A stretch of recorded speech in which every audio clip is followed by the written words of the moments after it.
Sa detalye ng ating mga balitang lokal, huwag mawala ng pag-asa, basta maniwala. Yan po ang naging mensahe ni Dagupan City Mayor Balan Fernandez sa naganap na Christmas lighting ceremony kasabay ang Opening Fiesta 2024 kagabi lamang December 6.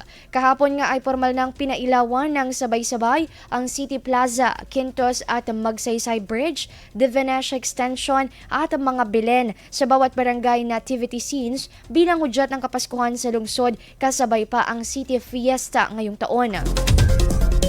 Dinaluhan ng naturang lighting ceremony ng daan-daang mga Dagupeños, Pangasinense at mga lokal na turista upang tunghayan ang taon-taong isa sa pinakainaabangang kaganapan tuwing holiday season. Kumikinang sa pula at ginto ang kulay ngayon ng giant Christmas tree, tampok po ang higanteng laso o ribbon ang disenyo nito ngayong taon. Ang tema ng pagdiriwang ngayong Kapaskuhan ay Star Ka sa Puso Ko.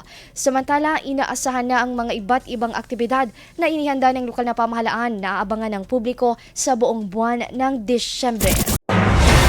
IFM News. IFM News. IFM News.